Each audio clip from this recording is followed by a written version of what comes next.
going to be this trip coming up, as you know, to Wales next month, which is going to be fantastic. We're going to be hosted by the Mayor of Conwy, no less. Oh, I've never been to St Asaph. It's No, the smallest. Actually, St David is smaller, isn't it? it is. There's an odd story you probably know, Michael, about St Asaph, is that at one point, this was how we know, in a sense, that the second lot of Welsh castles weren't meant, Conwy and Carnarvon and so forth, is that there was a plan by Edward to build a cathedral at Rhuddlan and to move the see of St Asaph to Rhuddlan. So Rhuddlan was going to have a cathedral built there. Well, I know about this because Arnold Taylor gave me his paper he prepared for the Flintshire Historical Society, and I've still got it. Ah, interesting. Yeah, it's a fascinating story, but it's kind of proof positive that Edward was originally going to leave Gwynedd as it was, with the border being at the Conwy. Because why else would you move? And then, of course, the plan got shelved because David had attacked Howardin. So it's an interesting story, though, isn't it? Yeah, it is. The interesting thing as well about it, Michael, is that, of course, as you know, the theory that Maître Jacques de Saint-Georges was the son of Jean Cotril, who was a cathedral builder. So it kind of enforces that idea that this guy was capable of building cathedrals as well as castles. Who do you think designed the sort of canal to Rhuddlan? Because that was a fantastic piece of engineering. It's quite remarkable, isn't it? The siting of the castle, I think, almost certainly is Edward and Master Bertram. You know that the idea to put the castle there and where it was sited and so forth had nothing to do with Jacques de Saint-Georges. It was it was already underway for a year almost when he arrived. So it's either Edward or Master Bertram, I think. Because there's an old Motte and Bailey castle joining it, isn't there? Yeah, it's a little bit further upstream, isn't it? So they moved it a little bit, but not very far. But yeah, I mean, the key thing about Rhuddlan is that it's the only one that's not built by the sea. So it needed the capability for resupply by sea, which of course meant the canalization of the river. But can you imagine how many people they would have to use to dig that? Oh, and they got them all. Was it from the fens in East Anglia and Lincolnshire?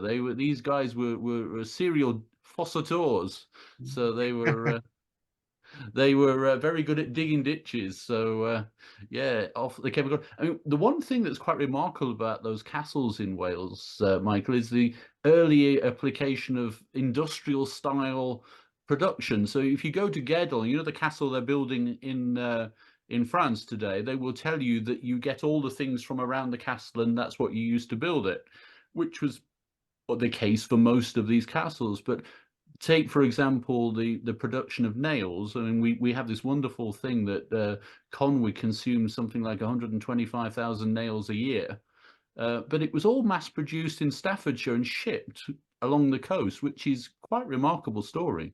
Yeah. Okay, well, great. Looks like it's our time. Had to get started here. As Can you you guys hear me? Can you hear me? Yeah, can see. Here you You go. hear you? Yeah. Hi, hello. So you can see I have a new background this time, a bookshelf, because my mother-in-law is saying, "Come on, all these other people have books. You don't have any books." We have a sweepstake, Darren. I don't really even notice if you watch a lot of podcasts that nearly everybody has a bookshelf behind them because everybody tends to do it in the library, so to speak. But you almost have a sweepstake for the person that doesn't. Well, I actually had to clean this mess up. I mean, it looked really bad, so it would have been easier just to stay in the bedroom. So. Okay, so yeah, I guess we can get started here. So anyway, welcome to the Henry III Roundtable, a panel of historians bringing Henry III and his reign to a modern audience. I'm Darren Baker, together with John Marshall, Michael Ray, and Huw Ridgeway. Now, our last discussion touched upon a very controversial aspect of Henry's reign, and this was namely the foreign favorites that began to settle in England following Henry's marriage to his queen, Eleanor of Provence. Now, Eleanor's mother, just to recap, Eleanor's mother was Beatrice of Savoy, Savoy being a county around the western fringes of today's Switzerland, northern Italy.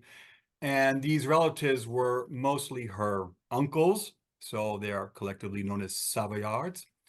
And about a decade after that, a new set of relatives began to arrive.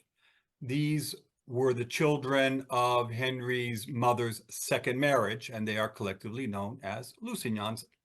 Now, the traditional understanding was that Henry was a great family man, and he just loved to give the bounty of England to anybody who was family, anybody he called his uncle, and so forth. I think we kind of debunked that idea the last time.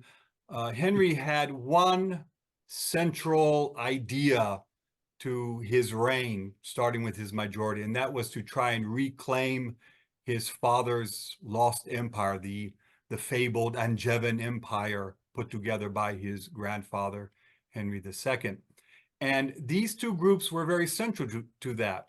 First, you have the Savoyards, who are very important on the continent. They have a lot of connections. They rise to a lot of powerful positions. So Henry needs them more or less to put pressure on France, and also to supply him with knights and other services as needed. And also we have on the other end, the Lusignans. Now they are based just north of Gascony, the last remaining possession that Henry holds on the continent. And they are vital to its security. A very famous episode being when Simon de Montfort was the governor there, and he was nearly run out by insurgents until Geoffrey Lusignan came to his rescue with 100 or so knights. So now, as we established last time, these two groups they're more or less getting along in the early part of their cohabitation in England, because at that time, Henry more or less has enough bounty for everybody. And also, the Lusignans are very young. They're a generation younger than the Savoyards. So they're sort of finding their footing in these early years. Also, there are characteristics that are unique to both of them. As we've said, the Savoyards are more of a sophisticated type, rather urbane, whereas the Lusignans are more that sort of rough-hewn type of, guys who like to go on the tournament and so forth. But now we go into the 1250s, and the Lusignans are coming of age. Now they're starting to throw their weight around. Now, to say that these two are clashing specifically with each other, these king's men versus the queen's men, that's kind of a rather misinformed, because all of these groups were clashing with each other. The earls were clashing with earls, Englishmen with Englishmen, Jews with Jews. Everyone's clashing, because you're trying to get on the gravy train of living in the Middle Ages. So, but what happens here that is very important is the Lord Edward. He is also coming of age.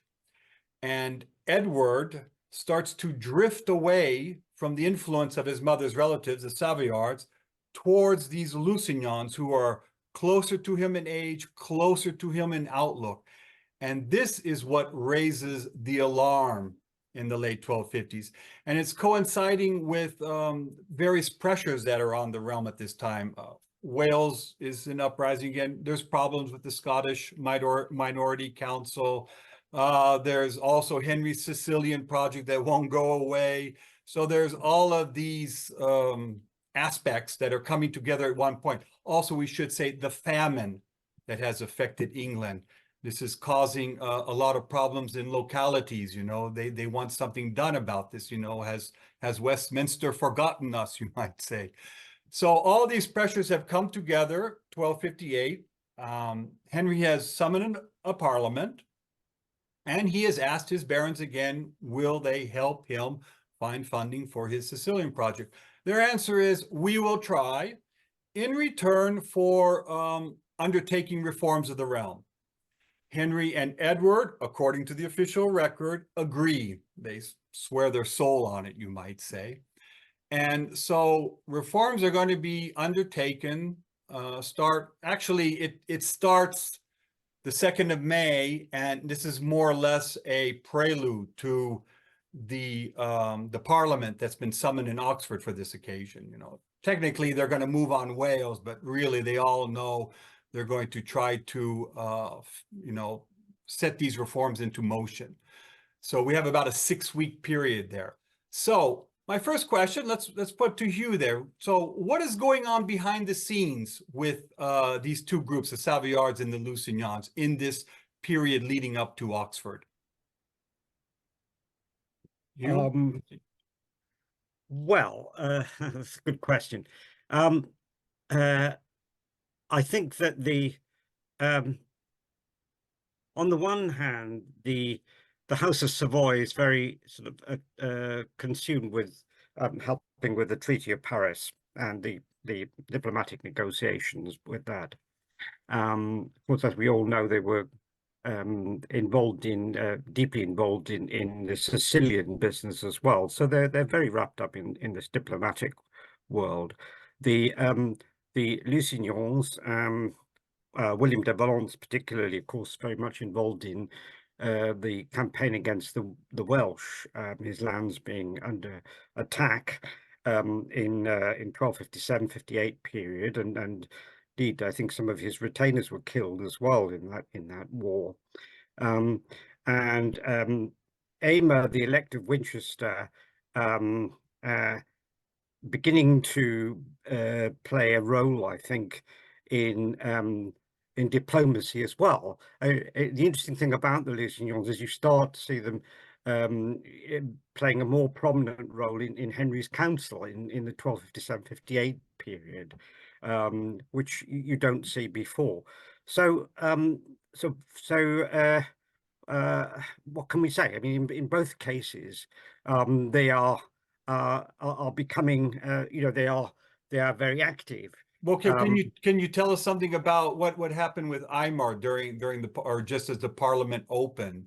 There was that clash. Oh well, this is one of yeah. Well, what happened was the Parliament became dominated by a scandal, which was one of Aymer's many brushes where with neighbours, in which he was asserting his rights as a Bishop of Winchester. In fact, I think I'm right to say he was possibly within his rights in doing this, but he was asserting his rights of I think it was a right to of a presentation, wasn't it? It had something to do with the appointment to the vicarage at Shear. Right, right, and he sent like 60 peasants there to more yes. or less What actually happened was that the local lord was John Fitzgeoffrey, right. who Huw, I think I'm right in saying that's right. Fitzgeoffrey had a dispute with Netley Abbey. It wasn't actually directly with Aymer. Now Netley Abbey was an abbey which Aymer was perhaps trying to champion the rights of, and so Aymer intervened on behalf, I've got this right, haven't I, of Netley Abbey against John Fitzgeoffrey, and the whole thing sort of ended up in a huge punch-up. John Fitzgeoffrey got appealed to Henry III to adjudicate, and Henry refused John justice because, of course, that's according to Matthew Paris, but yes, no, according to judicial record as well, of course the dispute became a sensation because John Fitzgeoffrey was one of the most important members in Henry's government. He wasn't just any old sort of baron, and this whole dispute then became a sort of huge cause, really, of demonstrating how Henry had been showing unfair favoritism to the Lusignans, and if this is supposed to have sparked off the the famous sworn conspiracy, a group of great men clubbed together for mutual protection. Right. It didn't actually say anything more in this conspiracy. We've only got one copy of the document, which they all sealed. But this clearly was the background of Can the you name conspiracy, these? which Can you name caused- these seven conspirators? Who are they? well, Oh, there was John okay. Fitzgeoffrey. Yeah, one was John Fitzgeoffrey, was the one was Peter of Savoy, one was Simon de Montfort, Peter de Montfort, I think, as well. Right. The Earl of Gloucester, the Earl of Norfolk. I can't remember anybody else. Yeah, and the Earl But of that's a Norfolk's pretty sort of brother powerful coalition. and brother Hugh. So the two, Yes, Hugh the Bigod two was, Bigot I brothers. suppose, as well. Right, okay. Right. Yeah. So And yeah, and the they, date of they this, just swore mutual assistance. right, and the date of this, I think, is April 12th or something thereabouts. That's right. Yes. So yes. so as the parliament is progressing, they are already plotting against They're Lusignan. forming, yes, what you could call a political bloc. Right, and we can see perhaps Eleanor of Provence's hand behind there through Peter of Savoy, because she's worried about Edward falling under the influence, right, of the Yes, well, it would appear that that's what was happening at that time. Yes, I mean, Edward had not been that friendly with the Lusignans for many months before that. But in the late 1257, you can sort of see a kind of rapprochement, perhaps growing between Edward and the Lusignans. And I think that Edward needed was running into financial problems, and so was Henry III. And because Henry's finances, they were under great strain because of the Welsh campaign. And Edward needed supplies of cash to defend his lands. And of course, the Henry III had been conspicuously unsuccessful in achieving anything very much against the Welsh in 1257. So I suppose Edward was hoping to take the law into his own hands and do something against the Welsh. And so he wanted to raise money, and normally would have turned to his uncles of Savoy. But they, some of their demands for some of their interests were being sort of channeled towards the raising a ransom for Thomas of Savoy, who'd been captured by the citizens of Asti and Turin. right. But Um, but what's very central to this is whether the Lusignans have any idea what's going on, because I think it was about May 12th, like right in the period between the two parliaments, that Peter of Savoy, Simon de Montfort led an embassy to Paris concerning the peace treaty, yes. and two of the Lusignans joined them. Yes, yeah. Well, They're that's there- one of the really difficult things to understand in this period, Yeah. and why this would be. There are two sort of arguments there. I argued that this was an attempt to delay the Treaty of Paris because, of course, Louis IX had a very ambiguous attitude towards the House of Lusignan. He'd striven to cut them down since their rebellion in the 1240s. And of course, part of the difficulty in all this is that there was a charge that was raised more or less, well, certainly by June 1258, that Edward was planning to make Geoffrey de Lusignan seneschal of Gascony. Now, the Lusignans had great interest in Gascony, not least because they wanted to get a return of their land in the isle of Oléron as well, which is off the coast of Gascony, very strategically placed island. And I would have thought Louis IX would not have been very happy with the idea of Geoffrey de Lusignan as seneschal of Gascony. It might well have been regarded as a rather sort of provocative appointment. Right. David Carpenter argues that the Lusignans would have been happy with the Treaty of Paris because it would have smoothed any tensions between them and Louis IX. It would have enabled a better, improved relations. I mean, nobody really knows. It's a very odd Well, moment but indeed. it seems But of like course, the they were all members of the committee of 24, who'd been, of course, appointed by that stage, arising from the king's caving into pressures for reform, which were announced at the end of April, wasn't it? right. Yeah, So start. yeah, so it looks like that everybody is more or less on board, for these reforms. We have Henry telling Simon de Montfort, if you can get whatever your claims from this committee of 24, go for it. In the end, he doesn't. So we already see Simon working behind the scenes, trying to, cover his end of what's going to come out of these reforms. So Well, they end yes, up in Oxford, and yeah. Well, everything is what people don't realise is that amidst all these promises of reform, blanket promises of reform, one of the first things that the committee of the 24 had to do was to adjudicate immediately, according to the on the patent rolls, they had to provide Simon immediately his dues in land, which he'd right, been right. demanding from Henry, and of course, this was a sensational promise. It was never realised, and they also were to pronounce their award at the next Parliament, which would have been, of course, the Oxford Parliament.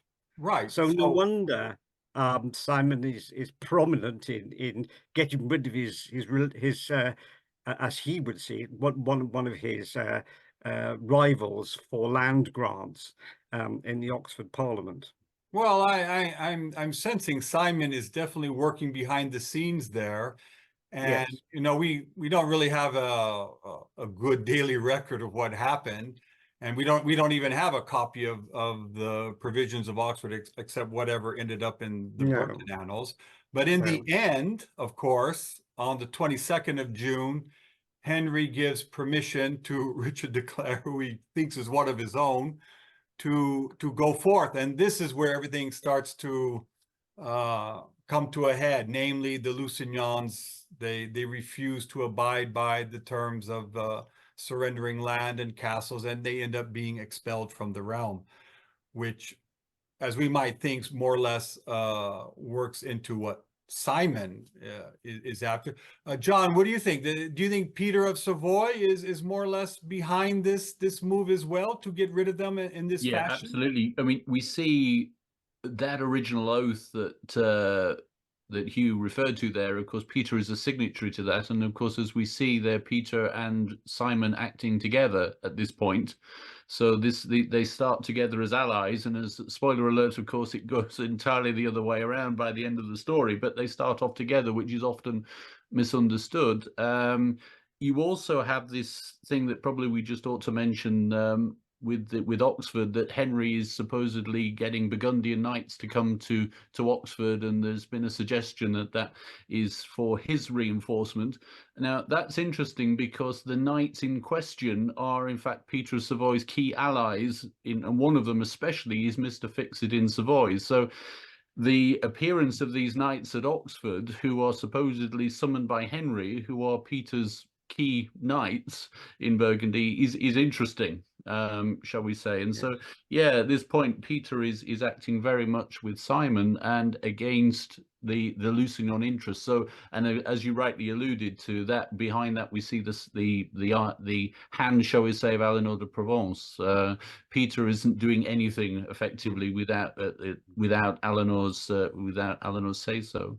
Yeah. If I could just Yeah. add something here, I think that, of course, one what is sometimes forgotten is that the war that Henry was, technically speaking, anyway. I mean, even in the April Parliament was committed to a new attack on Llywelyn, And this attack, there's, I think I'm right in saying there are further measures or plans anyway for military operations going on in between the two parliaments. But it's only really at the last minute at the Oxford Parliament that Llywelyn's emissaries are present, and that they call the whole military operation off.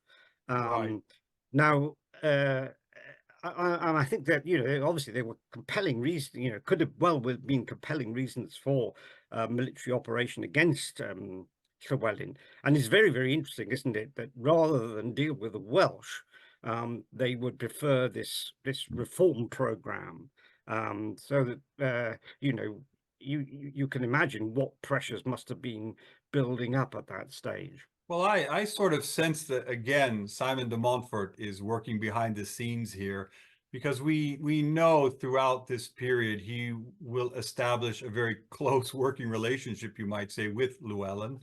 They will be allies through most of the No, trouble. hang on, Darren. I wouldn't. I really can't accept that. I mean, de Montfort can't possibly have been plotting with Llywelyn in 1258.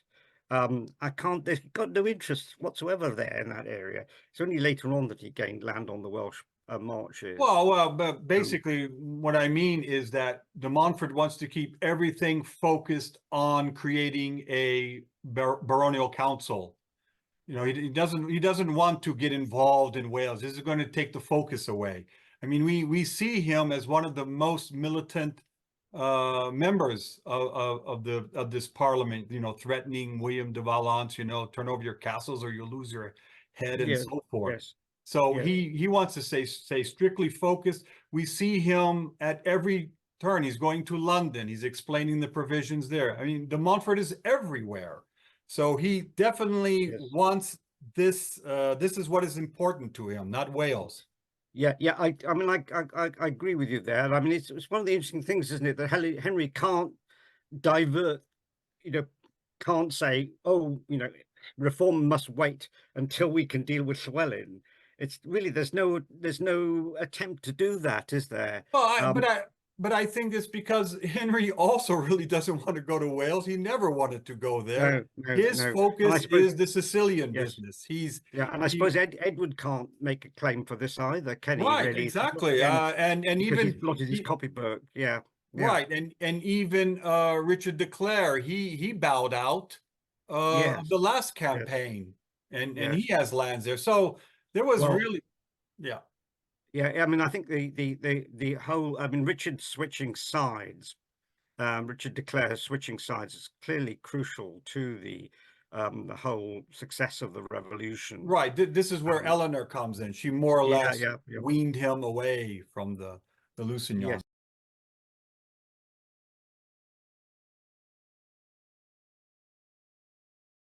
I wonder if I could just mention that the discussion is a bit top heavy. You know, you don't realize from what we've been talking about, there are numbers of other people in these camps who are feeding towards this feeling of antipathy towards them. There's William of St. Jeremina, who is disliked intensely by Matthew Paris. There's Elias Rebane, who is a constable of Corfe Castle. They too form part of this pattern of antagonism to the Lusignan camp. And they too are forced out in 1258. So I think, you know, when we're talking about these people, we have to remember, as Huw identified, there's over 100 Savoyards. I think there's about that amount of Lusignans. It isn't just these top bananas. There are other people feeding into this atmosphere of antipathy towards aliens. And I agree that there are these local, and there are also local pressures as well, I think. I mean, certainly in Dorset, there were certainly there's a sort of a local campaign that could have well been organized against characters like Elias de Rebane on a number of scores, although it did actually so happen it did actually sort of play into the hands, let's put it like this, with the Earl of Gloucester, who got sort of again, who sort of intervenes in all this, you know, with his rivalry with Aymer of Winchester, Aymer de Lusignan, the Bishop of Winchester, in his interests in getting control over the Isle of Portland and Port of Weymouth, for example. So you can see this on a local level as well. But I think you're absolutely right, Michael. There are so many other people who have, and there are, of course, people, lesser people as well, who've got complaints against, such as Guy de Rochefort, for example. Right. We could just say in general the Poitevins, yeah, like they are more or less excised from Henry's rule. So but they are more or less gone, and we have this baronial council running thing, supposedly with Henry as the head of the council. And this moves along. We don't need to get into the Treaty of Paris and all that we can save for another time, but rather something happens now as we move along between Simon and the Savoyards. Now, there's the Treaty of Paris. Simon, he, as we all know, he uses it to sort of press the claims of his wife, Eleanor. And in the end, he fails. Louis ratifies it, Henry ratifies it, and he's more or less come away with nothing. But in that process, starting in early 1259, Simon starts to alienate other members of the council, particularly Richard de Clare, who, they're accusing him of hypocrisy. He's only looking after himself, not the realm. So finally, it comes to a head. I believe it's about March, when the council wants to give back pay to the Savoyards, right? John, what was that? What was that about? They were owed money, or? Yeah, there's various financial arrangements going on there. This was the pension that was supposedly then paid to Amadei de Savoie for the 1246 treaty, and then of course there's apparently money owing for that Peter tries to turn into cash, which of course causes problems with the other members. But what's interesting about that period as well is that we were asking what was happening at court in this period after the council came into being. What was Eleanor and Henry doing? Of course, it's an unusual period for Peter of Savoy. He's at court constantly from November 1258 through to the spring 1259. So there is a lot of work going on with this Treaty of Paris. So this Treaty of Paris is basically front and center stage of their considerations at this point. And I think probably the biggest thing that's going to cause this rift certainly between the Savoyards and Montfort is the potential threat to the Treaty of Paris. The Treaty of Paris is seen in Savoy as stabilizing the lands to their west.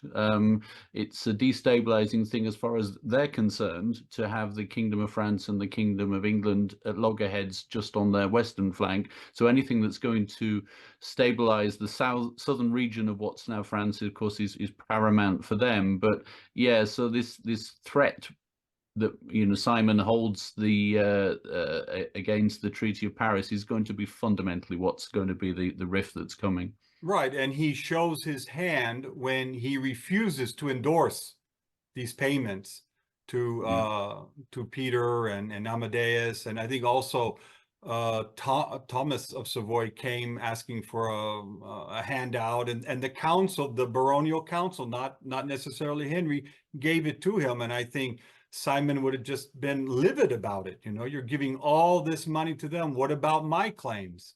Yeah. So, it's there's a lot of hands coming into the trough at this point. If I can suggest something, of course, on the committee appointed to consider Simon's land claims, Peter of Savoy was a member of this committee, and I think that of course, again, you're right, is one of the potential reasons for breakdown in relations between the House of Savoy and Peter of Savoy and Simon de Montfort, because of course they never really gave de Montfort anything approaching as much as he really wanted.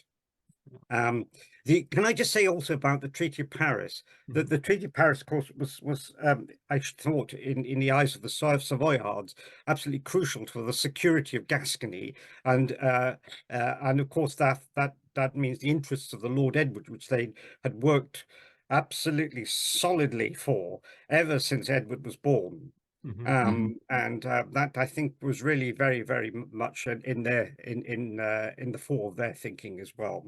Right. So we see now this more or less initial break between Simon de Montfort and the Savoyards. This is in, I believe, March 1259. Now we're coming into the summer period. And again, there's going to be more arbitration about the treaty, about Simon's claims and so forth. But there's a very interesting episode involving Aymer. So maybe you can tell us a little bit about that, like Henry's attempts to have him reinstated. But we are coming to the end of our first session. So we're going to take our 1 minute break. And then we will be back. And, Huw, if you'll bring us through what happens with Aymer. And then we're going to go into, strangely enough, Simon's attempts to establish an alliance with the Lusignans. Can you imagine that? From bitter enemies to allies. That only Simon de Montfort could pull something like that off. All right, so we'll be back, everyone, in about a minute. All right. Okay. See you then. Michael, about these other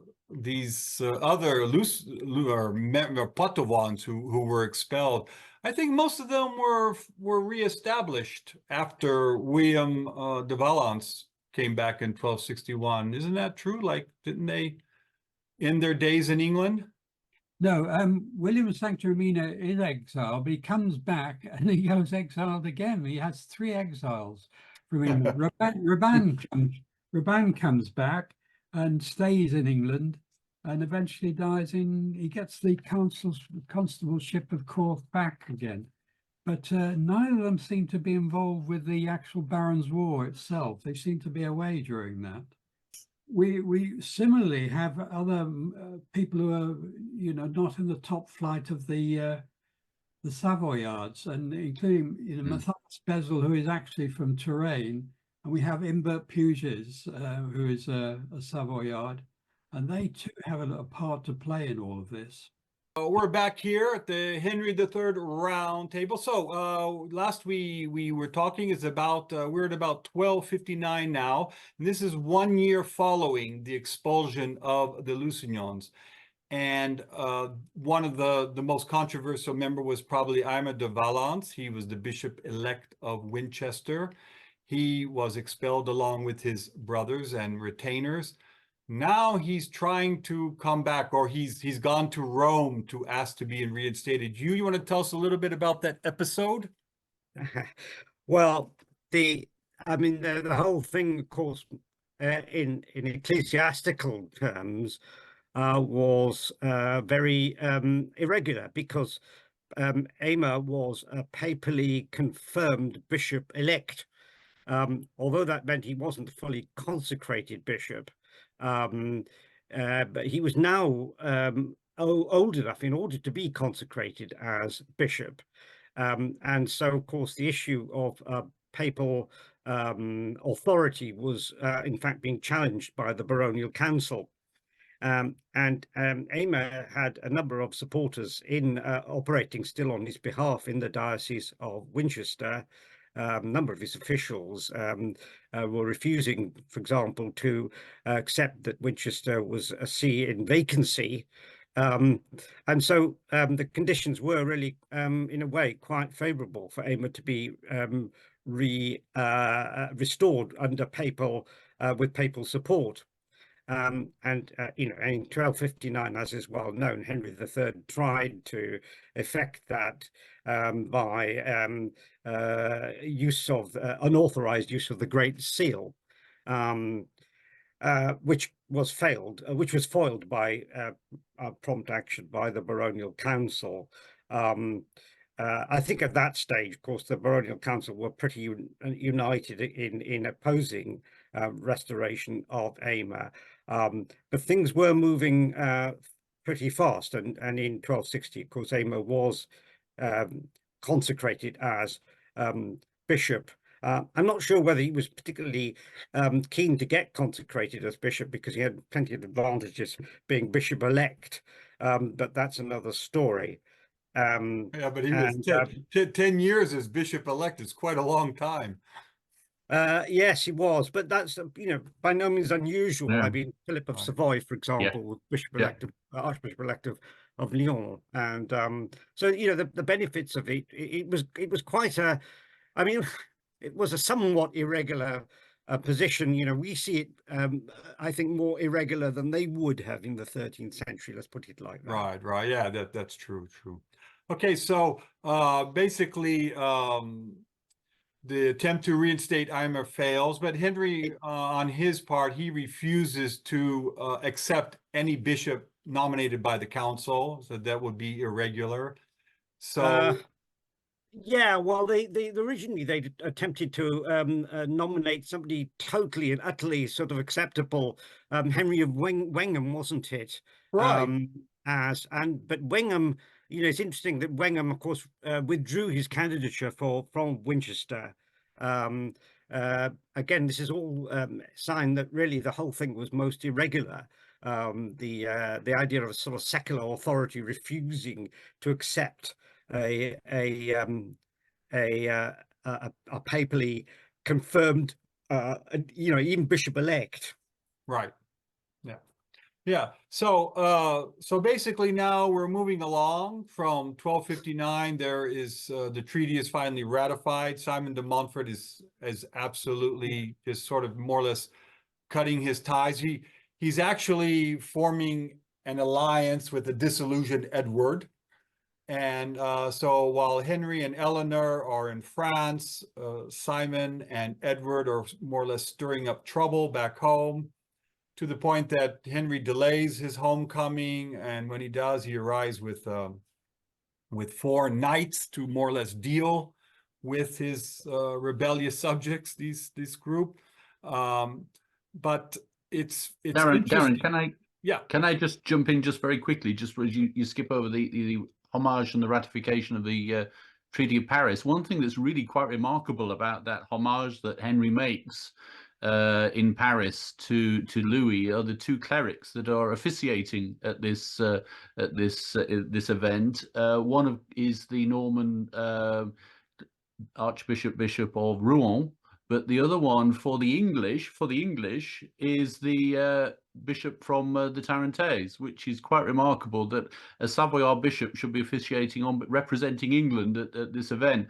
And I think what it probably does there is show us the extent to which Peter of Savoy has been involved in this Treaty of Paris and how close it was to what he considered to be important, and therefore that kind of underlines this situation in terms of the rift that forms with Simon de Montfort when he feels that this treaty has been jeopardized hitherto. So that Peter pulled a fast one in the Treaty of the fine print of the Treaty of Paris, and this was over the revenues of the Agenais, which were promised to Henry, subject to valuation under the terms of the treaty. Now, in the meantime, a marriage alliance had been struck between Beatrice, Henry's daughter, and John, son of the Count of Brittany. Now, the Count of Brittany, of course, had a long-standing claims on the lordship or the earldom of Richmond, which, technically speaking, of course, they could, which they did reassert in 1259. Now, they were bought off by a promise of the proceeds of the revenues of the Agenais. But I don't think this deal was accepted by the rest of Henry's council, because if you look at the document which claims this was all done, it wasn't. You don't have the names of the other councillors mentioned, apart from Peter of Savoy and his sort of immediate allies. And what is more, the council, according to Henry's grievances in 1261, dragged their feet over the valuation of the Agenais, And of course, the longer that they did that, the longer that you would have potentially anyway a threat to Peter of Savoy's lordship of Richmond. Mm. Because Sorry, I Henry think could it have was given it back to the earls of to the dukes of Brittany, and during this period, of course, you have John of Brittany very much in cahoots with the Lord Edward and the Lusignans and Simon de Montfort involved in Edward's rebellion against the council in right, but I think it was Simon de Montfort in Paris who told the Duke of Brittany that this deal is in fact not valid because it doesn't have the yes, he was council's accused of doing approval. that. Yes. And I think Henry and Eleanor were quite angry when they found out that Simon was more or less sneaking behind their back, telling him things like this. But anyway, this shows the complete breakdown now between Simon and the royal couple. But but just one more to your point, John, about the Archbishop of Rouen. This was he was a very good friend of Simon, and he gave a benefice to his son Amari, and also Simon did favors for him in England. So it's very interesting that Simon more or less has a good friend, taking care of his interests on the French side of the treaty. I can't even imagine what Henry must have thought of that. Yeah, absolutely. So well, I think Simon was hoping to get some extra land again from Louis. He got further claims in Normandy area, I think it was, which again, I think there'd been some sort of talk of the Montforts getting further land. They were at this stage, they're obsessed by increasing Simon's lands. This is because Simon's getting old, and he was worried what was going to happen when he died. Most of their income was from Eleanor's dower, so it was not permanent anyway. So we're in 1260. We're in this this sort of threat to war that's going on in England, and Henry comes home, and there's all this settlement between Henry and Edward and so forth. Although Edward still remains defiant for at least another year, and a very interesting letter we have from Henry to his brother Richard of Cornwall, who was back in England. He's trying to smooth things over between, to avoid civil war there. And he tells Richard, "We understand that our brothers are trying to get into England with arms. Do not let this happen under any circumstance." And there can only have been one person who's more or less encouraging the Lusignans to do something like that, and that would be Simon. He can see it as a way to discredit Henry and perhaps the treaty. And also, Edward is still very much fond of his uncles, and he more or less does a favor to Simon by telling, I believe it's Geoffrey Lusignan, or to go down and take care of Simon's interests in Bigorre, that county that Simon inherited from his father's side. So there's this kind of unholy alliance between Simon and the Lusignans and Edward at this moment. And finally, Henry has to come back with 4 knights to nip it in the bud. And what's worth just saying as well, Darren, at this point, is that Peter of Savoy takes his eye off the ball. And this is a product of having your feet in 2 sides of the channel, so to speak, having to concentrate on Savoy and having to concentrate on England. Is he goes straight from Paris back to Savoy. He doesn't come back to England, so Simon is free to go back and to intrigue, and Peter of Savoy is not there. Because he's coming back to this part of the world, to Savoy, he's got a war with the Bishop of Sion in the summer of 1260, and of course he's concerned about his lands in the Valais, and that the bishop is starting again. There's a constant conflict between the Savoyards and the Bishop of Sion. So again, his eyes taken off the ball in England, just at this critical moment that Simon is back in England, intriguing and going to remove him from the council. Yeah, and interesting enough, he comes back in, I believe it's December 1260, right around the time that Aymer dies, conveniently in Paris. And so this affects more or less a reconciliation between the Savoyards and the Lusignans, which comes into full No, effect. no, it didn't at that point. Well, no, but when Edward comes back in April. But Well, what's the evidence that they were actually reconciled? well, we see a nice anecdote where a Savoyard, I forget who it was exactly, is accompanying Beatrice to Brittany, and he's met by a Lusignan, and they're sort of joking around, you know, I was ill for a while, I hope you don't catch it.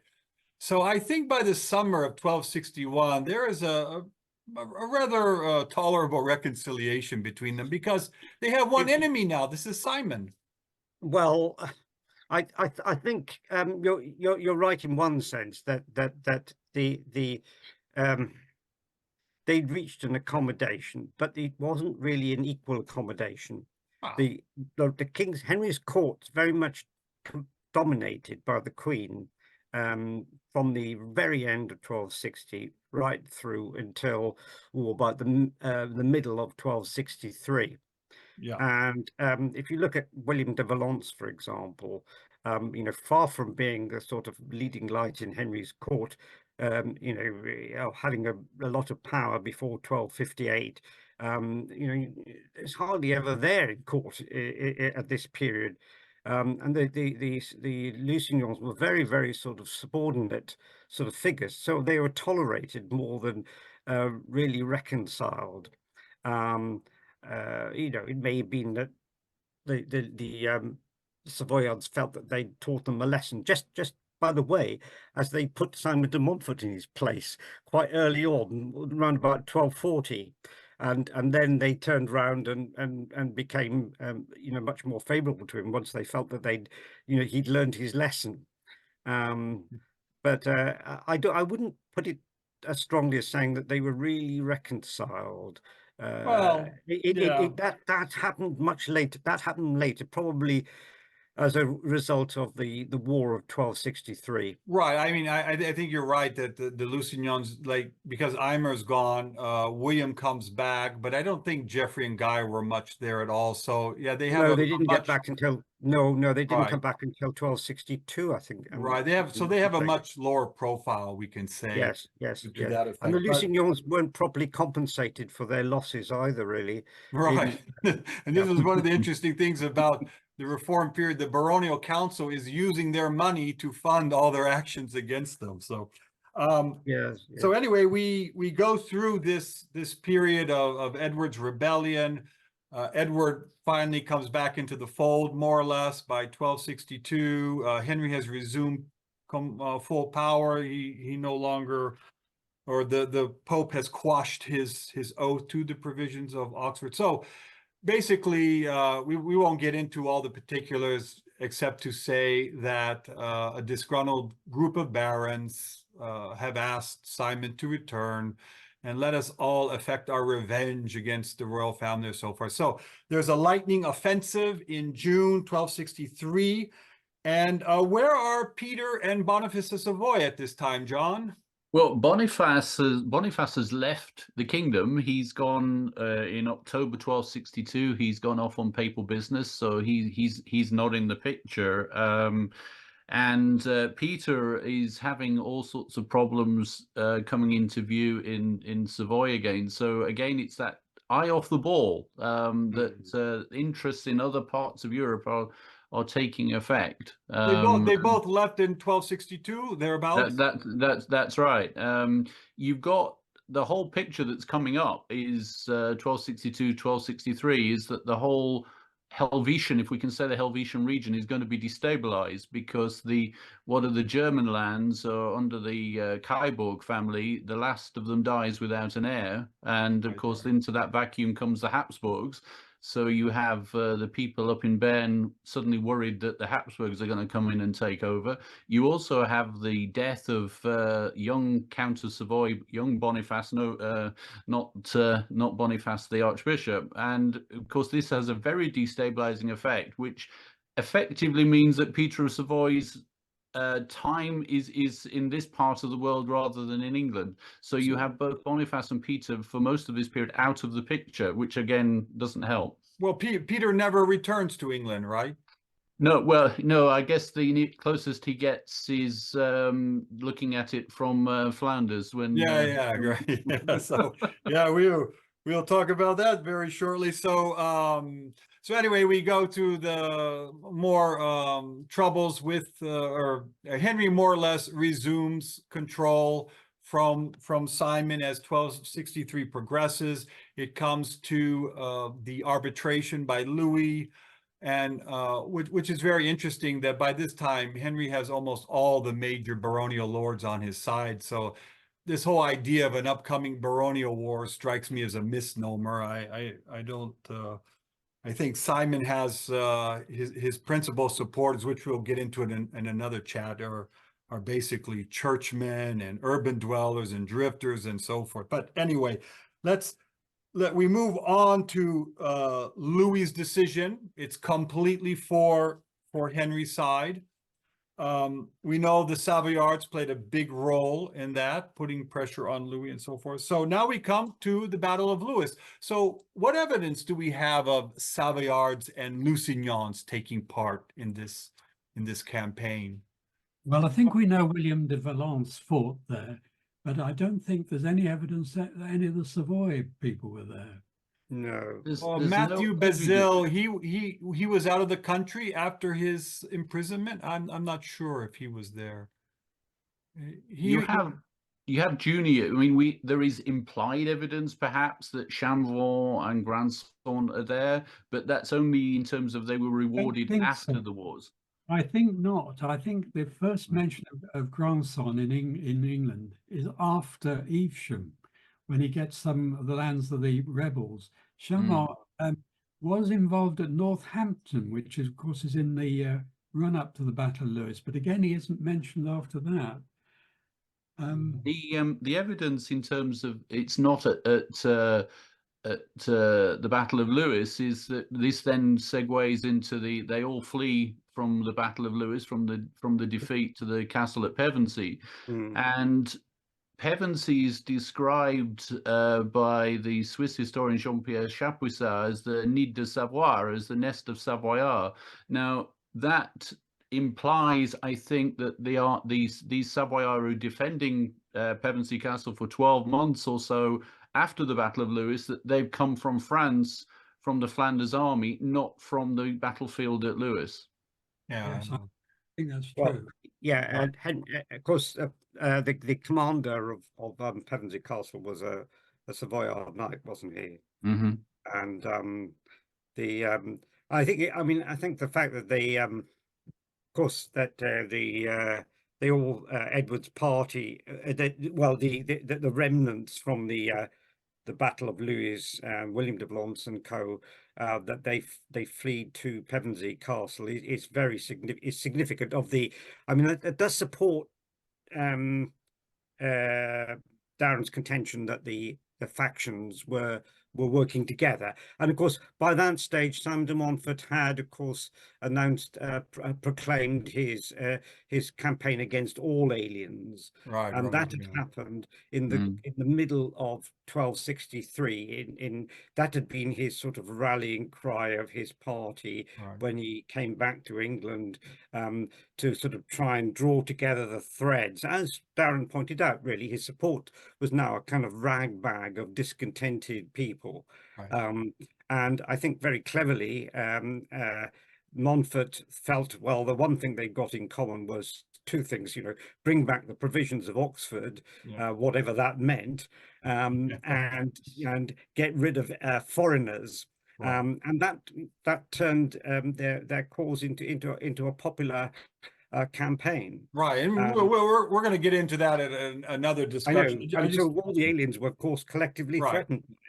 But I just want to reemphasize that point, that when they fled from Pevensey to the continent, we have one account that Eleanor of Provence in Paris received them, the defeated party, and William de Valence was one of them. So she's well, more or by less, that stage, yes, yeah. So right, and then we have Eleanor she's going to put together an invasion force. So, John, you want to take us a little into that? How she's going? Yeah, to... this invasion army, in a sense, we've done some research into this, particularly in the archives here, is that it's been much maligned in the English chronicles as a mercenary army that's amassed to take away the English liberties that Simon de Montfort is now standing for on the other side of the Channel. And there almost certainly there were mercenaries. A war chest is got together from the crown jewels and from various sources, bringing in various bits that Louis owed to the crown and so forth. So there is a war chest. There are mercenaries, no doubt, involved. But what's interesting is we have here in this part of the world a summons to arms from Peter of Savoy to all of his vassals in this part of the world, who then we have the record and the names that they all come up to Flanders and take part in this army, and there is an awful lot of them. And Peter's going to be the general, right? Probably. Yeah, I mean, we have in Dam, which is in of course in Flanders. We have he. This is serious. He makes his will. He writes a new will. He clearly imagines that he's about to be in September 1263 off across the Channel to fight. He's got all of his knights that have come up from Savoy, and there's going to be a Savoyard invasion of England, which would have been quite remarkable.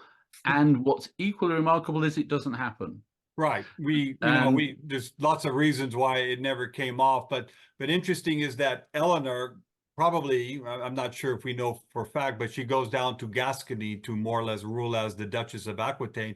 And it's there that she plots this downfall of Simon. I think it's for one of the Savoyards, isn't it, John? What's Janvier, isn't it? Jeffrey? Yeah, yes, it is, and this is where we get this potential, which of course the problem with a plot even today is that you know very little. So a plot from 800 years ago is going to be almost impossible to try to put together. There is a theory that's been put out there that there is a plan B, and one of the reasons the invasion army doesn't come, there are a number of them, as you say, one of which is potentially bad weather. Always the problem in the English Channel. Another one is that Peter of Savoy then gets involved in wars in Helvetia in 1264. But another one is that there may well be a plan B, which is to achieve their ends by another means, and that they think to themselves, maybe a Savoyard invasion of England at a time when the English have been roused to nationalism is perhaps not a good idea. Yeah. And yeah, of course, you have Peter's Mr. Fix-It, the Joinville family, right? Involved. That we have these little bits of information. We have Eleanor in Gascony. We have boats being hired. We have the thing from Louis giving free passage across France for Guillaume de Valence and so forth. I think even William de Valence is helping Eleanor put together. And force. And you then have this thing at the other end, so to speak, that when Edward escapes, you have, of course, Valence and so forth arriving in Pembroke, right? And you have sort of back door.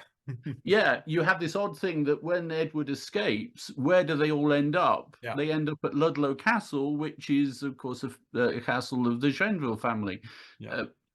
Impossible to prove or disprove that there is everything to that plot, but it does make you wonder. Yeah, and so we can more or less see that when it comes down to the Battle of Evesham, that we definitely have Lusignans and Savoyards together in Edward's army fighting against Simon. If I could just add one thing. Mm-hmm. The Barons' War was in many respects, of course, caused by the Savoyard faction at court overdoing it in the around about 1262 period in causing the expulsion from Edward's service of a group of very powerful and influential knights led by Sir Roger de Leyburn. And I think that, of course, it was the Leyburn group who were at the core of and people like Roger de Clifford and Hayward Lestrange and so on, all these people expelled from Edward's household through the influence of the Queen in 1262. And they, of course, spearheaded Simon de Montfort's support and the militaristic support in 1263. And I think that this really sort of started the that was the first Barons' War, wasn't it? This attack, and the targets of most of the targets of the rebels in 1263 were the Queen and various members of her family, including, of course, Peter of Savoy's lands as well. Yep. Yeah, I mean that's all true, and I hope we will get into that more in detail at a later time. So, well, we're down to less than 10 minutes. I have to do my sort of spin of the wheel, you know, who's going to get a free book and that stuff. You gentlemen are welcome to join me in that. But so I want to conclude these two parts of our discussion with, what do we think of this? Or do we have any particular judgments about Henry's policy of having these Savoyards or Lusignans at court? And I'm talking about the big picture, you know, drawback from the canvas, and what is the final result of this decision. So anyone want to start? Michael, Well, you or John? Or... I think I'll just say very briefly before everyone else is that the fullness of the relationship with Savoy is eventually coming to be the castles in North Wales, and that is something that we can't see in 1263, 1264. We can't see the effect the Savoyards are going to have on the reign of Edward, which again I think is entirely positive. The point I'd like to make is that if you look over the reign, Henry has these aliens. He has the people from Touraine, people from Normandy, people from Savoy, people from Poitou, and in the end, their record is enormously good. I mean, they remain loyal. The only one alien who betrays him is Montfort. Yes, that's true. Yes. It's very ironic. Yes. I think I agree with you. They were an investment, and you know, Henry wasn't doing anything new in getting an exotic collection of foreign allies. I mean, basically, he's behaving like an Angevin ruler had been. Henry II was exactly the same. Yeah. I mean, you were just trying to buy up the best sort of talent that you could lay your hands on in Europe. Yeah, cosmopolitan monarchs. Right. Yes. Well, yeah, we have a very Anglo-centric view, I think, often. Yeah. Yes. My feeling is that it was more or less inevitable, whether it was Savoyards or Lusignans. I think after the Marshals raised their rebellion against Henry, I feel he just never could trust his native Anglo-Saxon clans again. I mean, they rebelled against his father, they rebelled against him, and I see him more or less by the time he marries Eleanor, he's looking for ways to more or less dilute their power, like marrying houses of Europe into their families, and also, as we say, you know, create a cosmopolitan court, because that was more or less what, you know, Henry's character was more or less conducive to something like that. I think loyalty. If I could just sort of say something, I do think that David Carpenter is right, though, in saying that I think that sometimes we forget that Henry did try, and he did have supporters amongst the native English baronage, and I do think sometimes this is a bit too overdrawn. This exactly, Richard de Clare, the best example.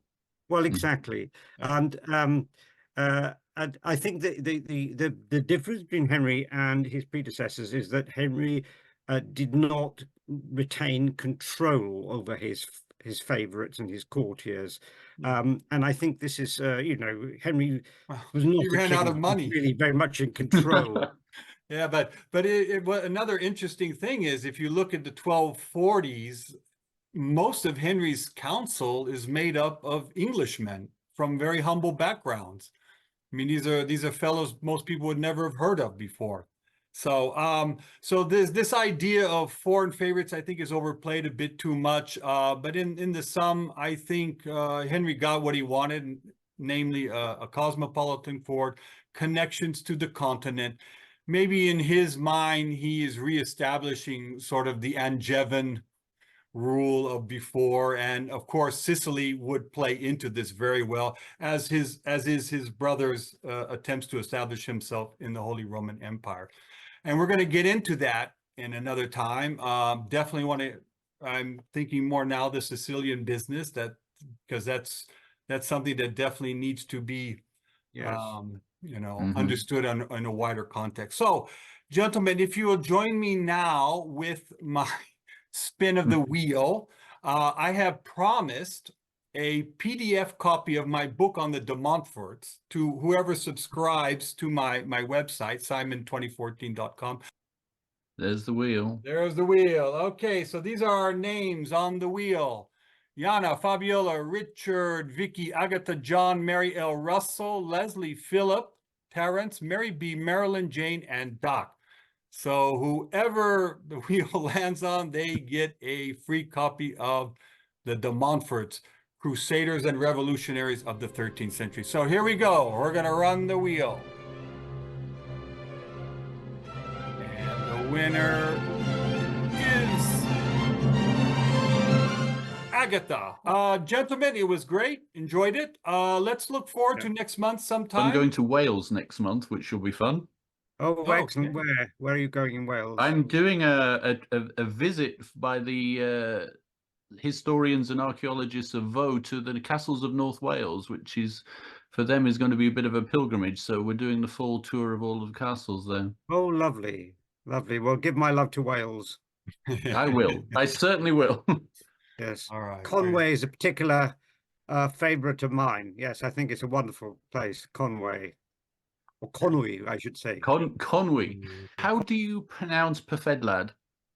Wait, what? Perfedlad. This area of Conwy to the east of the river was Perfedd Wlad. Perfedd Wlad. Yes. Which means the Again? perfect country. Perfedd Wlad. All right, we'll do a little test on Welsh vocabulary next time there. Thank you. Okay, all right, gentlemen. Thanks again for joining us. It was great. So everybody out there who's been listening, enjoy. So see you guys next time. Nice to see everybody. Okay, bye-bye. Right. Bye. Bye. Bye-bye now. Bye-bye. Thank you. Thank you, Darren. Yeah, thanks. Bye. Thank you, Darren. Bye-bye.